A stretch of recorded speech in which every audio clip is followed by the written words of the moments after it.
pure outdoor. She's inquisitive. What led to this young lady finding you in this compromising situation?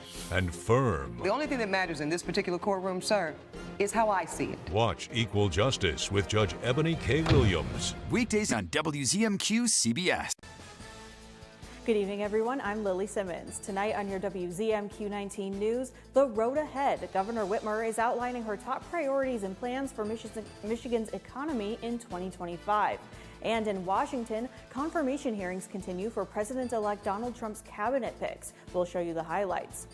Plus, wildfire containment efforts continue across Southern California. We'll talk with experts about the likelihood of a similar event occurring in the Upper Peninsula. Your 19 News at 6 starts right now. Live from the UP, this is WZMQ 19 News at 6.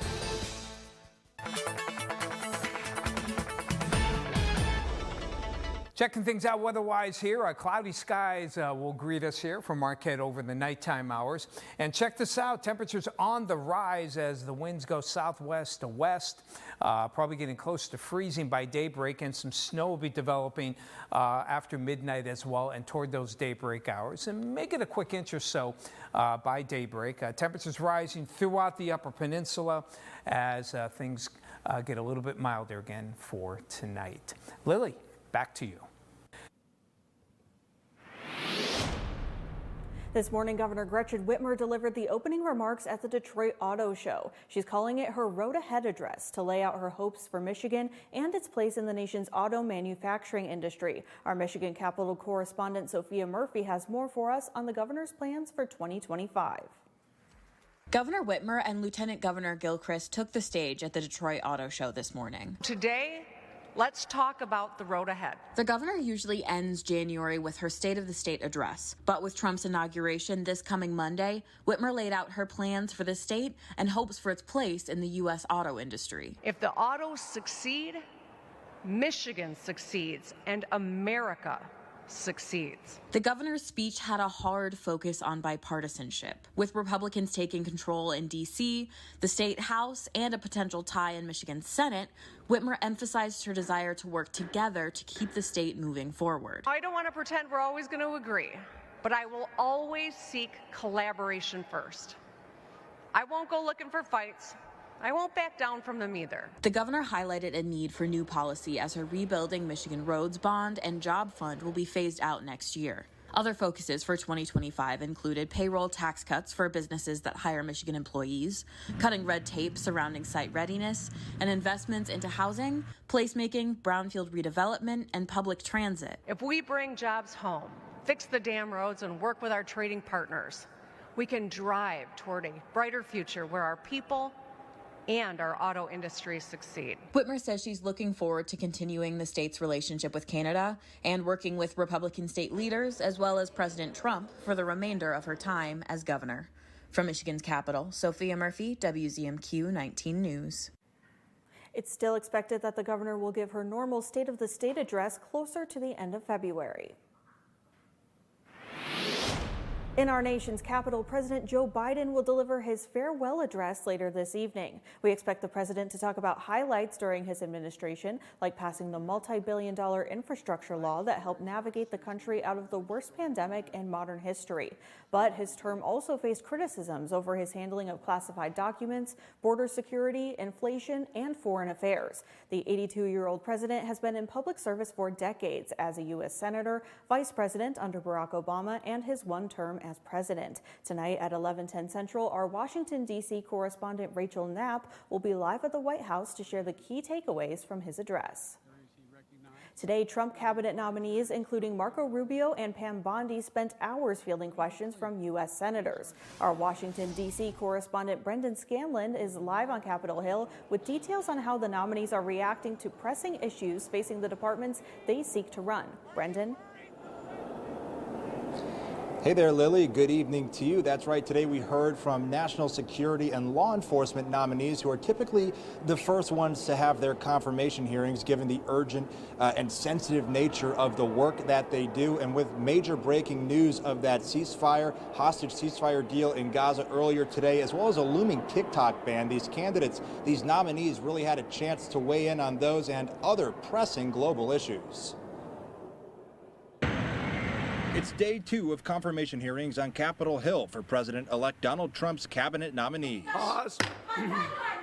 Despite some early protests, Secretary of State nominee Marco Rubio outlined the agenda for a Trump State Department. A strong America engaged in the world, but guided by a clear objective to promote peace abroad and security and prosperity here at home. Today, President-elect Trump taking credit for a ceasefire hostage deal in Gaza, led by his Middle East envoy, Steve Witkoff. News of the deal broke during Rubio's hearing. Steve Witkoff's been a critical component of it, and he has been involved in it from day one. I think the broader consideration about whether we want to see a Saudi-Israeli mutual recognition and relationship would be one of the most historic developments in the history of the region. On Russia and Ukraine, Rubio said the war has to end. There will have to be concessions made by the Russian Federation, but also by the Ukrainians. A well-respected former senator, Rubio is expected to see a smooth confirmation. There are some people that I'm going to be excited or very supportive of them, like Rubio. And it will be my great responsibility to make America safe again. Attorney General Pick Pam Bondi told the Senate Judiciary Committee she plans to return the Justice Department to its core mission of keeping Americans safe. And that includes getting back to basics: gangs,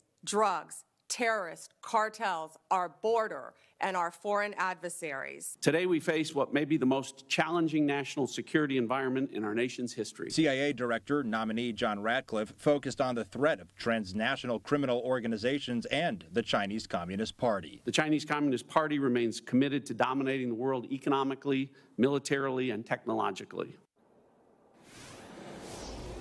And Lily, getting back to that huge news of a ceasefire hostage deal in Gaza, President Biden weighing in earlier today, taking credit, saying, quote, he laid out the precise contours of this plan back in May, adding it comes after, quote, months of intensive diplomacy. Biden is expected to speak more in depth on this deal when he addresses the nation one last time this evening from the Oval Office. My colleague Rachel Knapp will be picking up our coverage, Lily, as you said, later this evening. As for things here on Capitol Hill, confirmation hearings will continue. Republicans really looking to have everything in order and in line ahead of President-elect Donald Trump's inauguration next Monday. Reporting live on Capitol Hill for WZMQ 19 News, I'm Brendan Scanlon. Lily, back to you. Thank you, Brendan. And as Brendan mentioned, after more than a year of war and many months of negotiations, Israel and Hamas have reached a deal to end the war in Gaza. CBS's Rami Innocence has the latest information from Tel Aviv. Celebrations on the streets of Gaza with word of a breakthrough deal after 15 bloody months of war. Negotiators in Qatar announcing a ceasefire and hostage release agreement between Israel and Hamas. And this deal will bring us peace, hopefully, at the end of it. As soon as Sunday, Hamas could begin handing over Israeli hostages to Israel, bringing new anticipation among friends and families in Tel Aviv's Hostage Square. President Biden claimed the success. This is the ceasefire agreement I introduced last spring. In the deal agreed, phase 1 would last 42 days, with Hamas releasing 33 hostages, including women, the elderly, and sick. In exchange, Israel would set free dozens of Palestinian detainees for each. Israel would also pull back to Gaza's perimeters, and humanitarian aid would start flowing again, something civilians in Gaza have been desperate for. In phase 2 of the agreement, another 42 days, Hamas would release the remaining hostages, alive and dead, with the focus shifting to rebuilding Gaza and who will govern it in the future. This brutal conflict was sparked by Hamas-led invasion of southern Israel on October 7, 2023. More than 1,200 were massacred, more than 250 others kidnapped and taken into Gaza. In retaliation, Israel's military has obliterated much of the tiny strip in its avowed goal to destroy Hamas. But after 466 days, more than 46,600 men, women, and children have also been killed, says the Hamas-run health ministry, with thousands more believed buried under the rubble. Your first warning weather forecast is after the break. Plus, we'll have the latest on the wildfires in California and tell you what experts say the likelihood of a similar event is here in the UP. And later, how a nearby school is helping students who lost theirs return to the classroom and find some hope. Stay with us. John's Auto has been voted the #1 dealer to buy pre-owned vehicle for longer than I've been alive. If you're looking for a vehicle, or if you're looking for someone to help with your current car, or if you need to get yours looking like new again, come see us at John's Auto Sales and Service, Marquette. This Thursday, X and O marks the spot for laughs. Boom! I feel like I'm on your talk show. You're so uncomfortably close. Join Drew Barrymore and 8 of her funniest friends. The price was wrong, Drew. Sometimes the stars help, but not always. What type of bridge is the Golden Gate? Is there different bridges? It kind of looks like a black suit changed its mind. The new Hollywood Squares premieres CBS Thursday, 8/7 Central, and streaming on Paramount+. The UP loves to be outdoors. Running, fishing, hiking, biking. If it's happening outside, you want to be a part of it. And this little baby is what you need to be ready. It's local and 100% free, 24/7. WZMQ 19's news app can show you the best times to be out, what to wear, how to stay safe, whether to bring along the kids. It's your problem-solving power tool. The WZMQ 19 app, now playing on a phone near you. Is your parents' car sounding funny?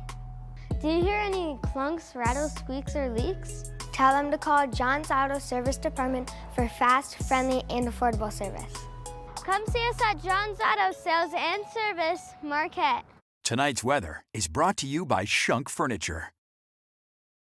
It's Shunk's big winter sale. It's that time of year when you spend more time on your sofa, more time on your recliner, and more time in bed. During Shunk's big winter sale, you'll save on the furniture you need. There's big discounts on all Flex Steel furniture, like this leather Flex Steel Power Reclining Groups, 55% off. And there's big savings on Lazy Boy recliners, over 35 different models to choose from, and they're all on sale. They start at just $449. Shop Shunk's big winter sale at both locations for big discounts. Shop Shunk's in Marquette today. Now, WZMQ TV19 First Warning Weather with meteorologist Tom DeVecchio. Some snow heading our way as we head on into the nighttime hours and into Thursday, probably more in the morning.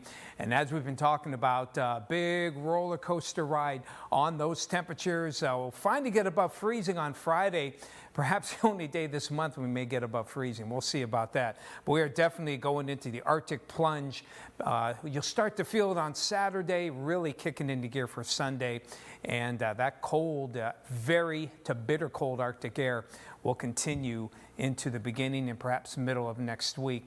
Kind of get a feel for it here. Here's the weekend outlook. Of course, it's hump day. We start thinking weekend here. We have temperatures again. Friday, not too bad. Saturday, here we go. Temperatures dropping probably about 10 to 15 degrees from Friday's highs, and then another 10 to 15 degree drop as we head towards Sunday. Bitter cold.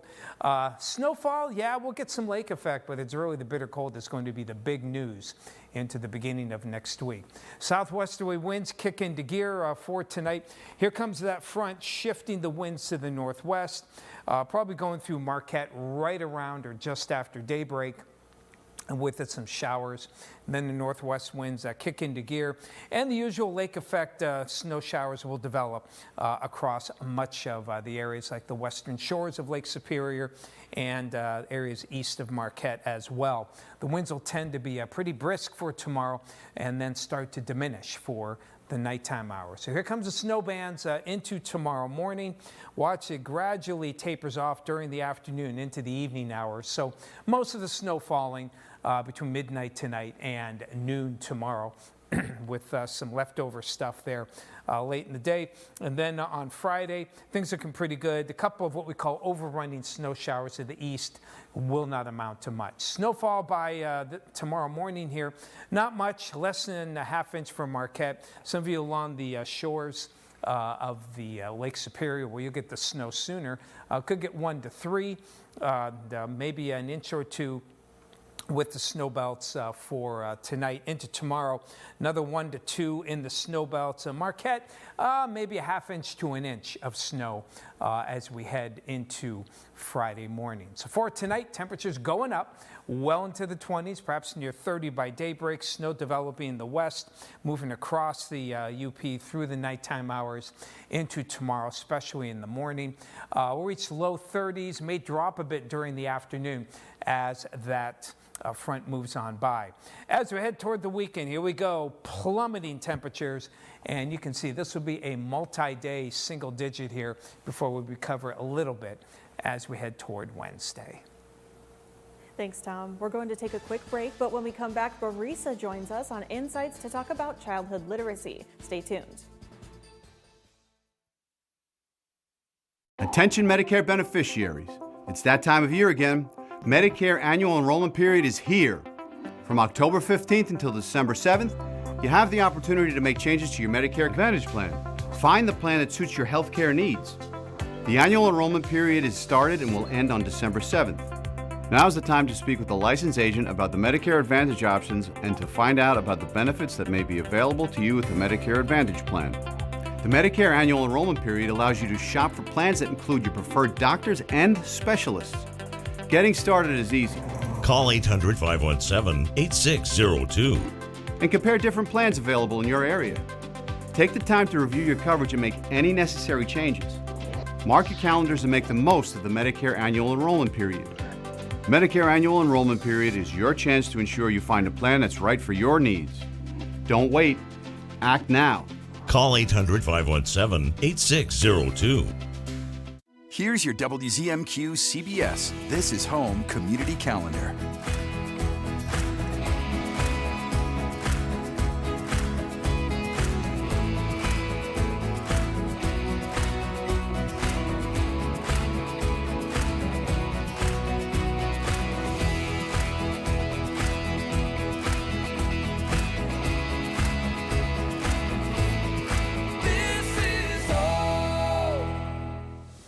What's bothering Archie? Politics. What the Supreme Court says ain't got nothing to do with the law. Zucchini. What do you call this? Zucchini.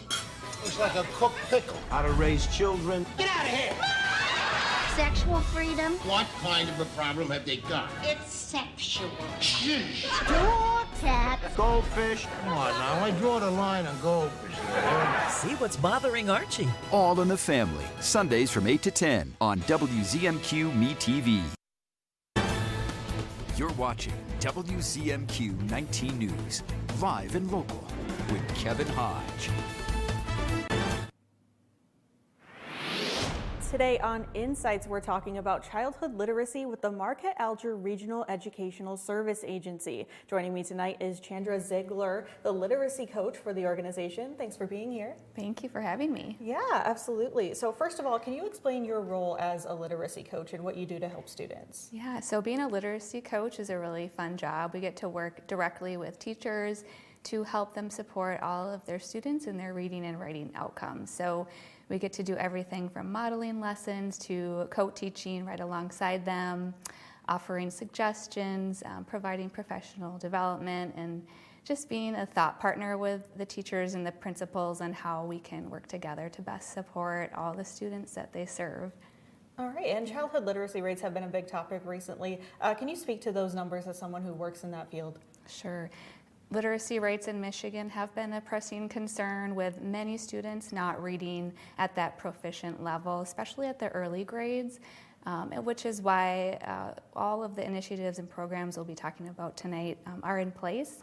And hopefully those will prove successful. And additionally, there are many statewide initiatives that are aimed at addressing those literacy rates. There's a lot of funds being allocated so districts can purchase curricular resources that are aligned with the science of reading and support all students.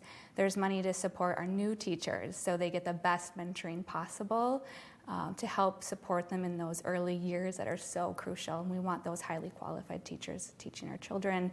And there's opportunities now at the state to empower and enrich our families and engage with them and teaching them about the processes of how the brain learns to read. So through a joint effort with parents and families and communities will ensure that all students are successful and get those literacy rates up. Awesome. And something else that you guys offer is the Classroom Library Program. Can you tell me about that?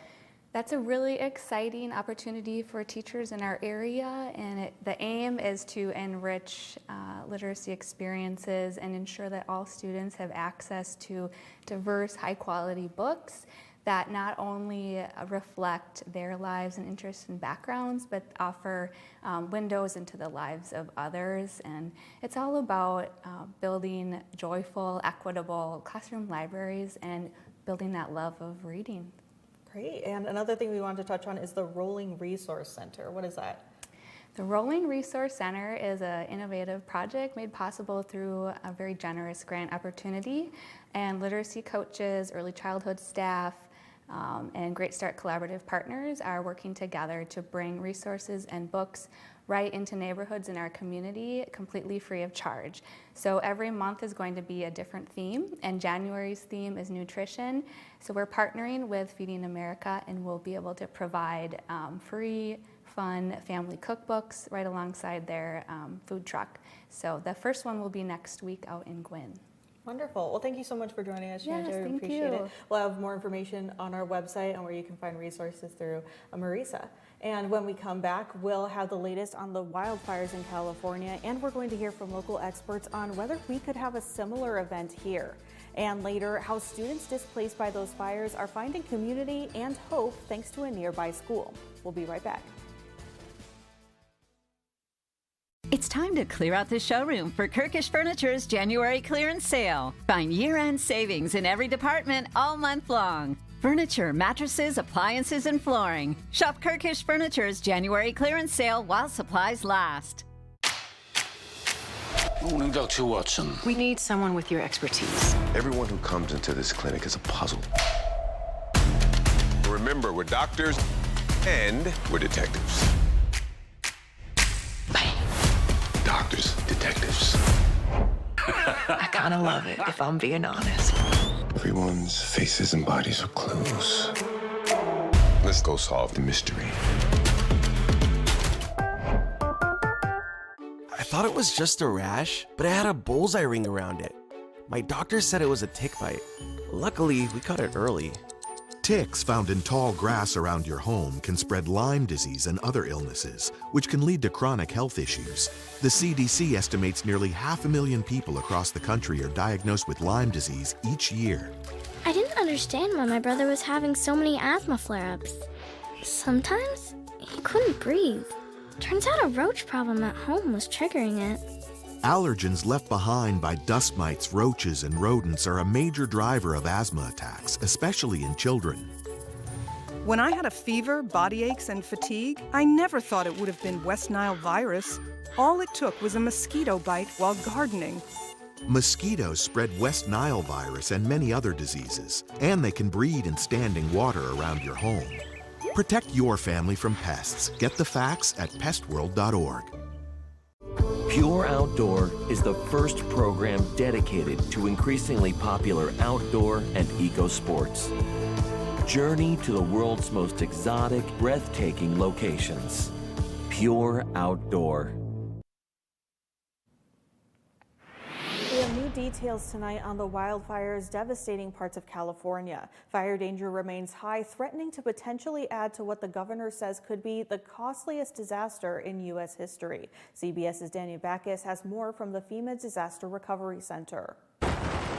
Dramatic images above the wildfires ravaging Los Angeles. Low humidity and strong winds have further dried out the brush, increasing the fire risk. The danger has not yet passed, so please prioritize your safety. Conditions are expected to improve later this week. Residents who've lost homes and property are urged to register with the Federal Emergency Management Agency, which has received more than 53,000 applications for help and distributed $12 million in basic needs.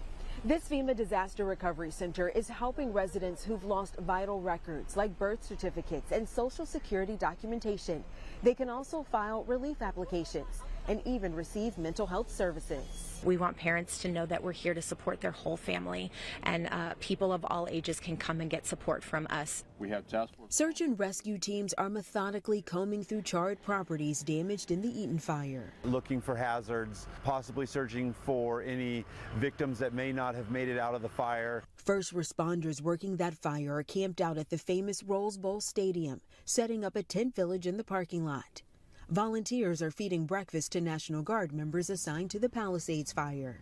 We want to help, and that's what we do. We mobilize the community to help. For those doing harm, law enforcement made more arrests overnight with ongoing looting concerns. Authorities released this video of trespassers inside an evacuated home in Mandeville Canyon. The rules haven't changed. If you don't belong there, you don't live there, stay out of there. A curfew remains in effect from 6 p.m. to 6 a.m. in the affected areas.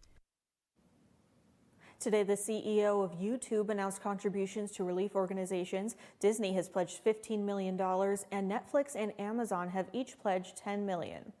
As the wildfires continue to burn, we asked the Michigan DNR about the risk of wildfires here in the UP. The difference between what is happening in Los Angeles and what could potentially happen here is a matter of the environment. Wildfires feed on untamed and very dry undergrowth, as well as the powerful winds that also feed the fires. The UP does have one very important distinction: winter.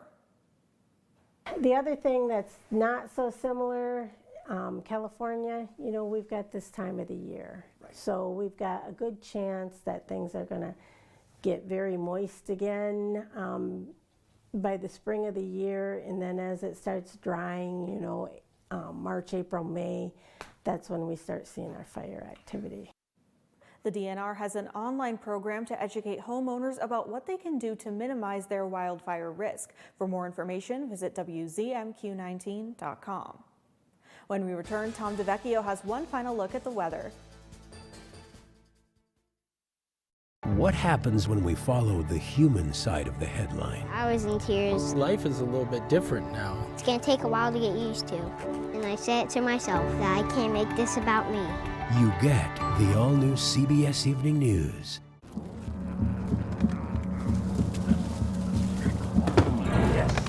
Yes. Oh, hi. I suppose you're wondering what an A-list celebrity like me is doing in a place like this.